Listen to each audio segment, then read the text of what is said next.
Good day everyone, I'm back, I'm your student teacher DJ. So our topic for today's video is all about right triangle. So this is the figure of our example.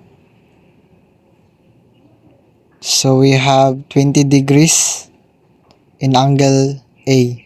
So our adjacent is 4 meters. So we find the hypotenuse and opposite side.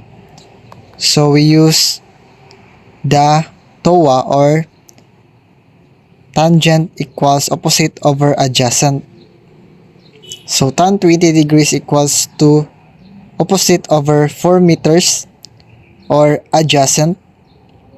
So opposite equals to tan 20 degrees.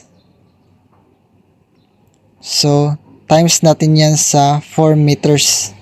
So gamitan natin ng scientific calculator.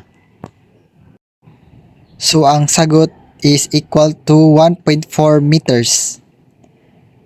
So plus natin sa eye level to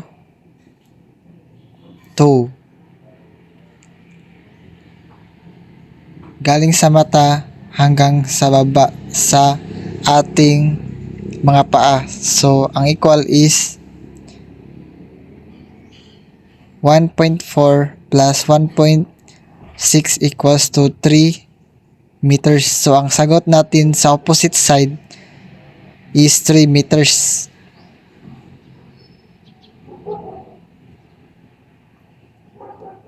So yan ang sagot. Mayroon na tayong opposite side. So hanapin naman natin yung hypotenuse. Gamitan natin ng Pythagorean theorem na formula.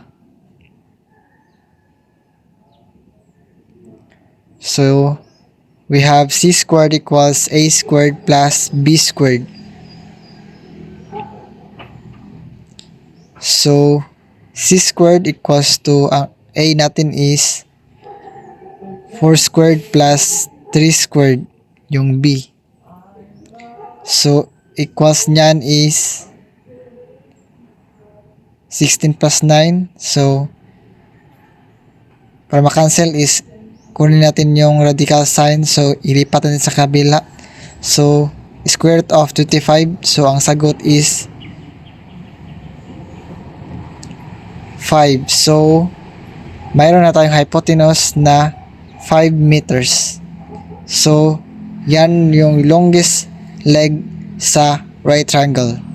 So dito lang natatapos ang ating video ngayon at salamat sa panonood.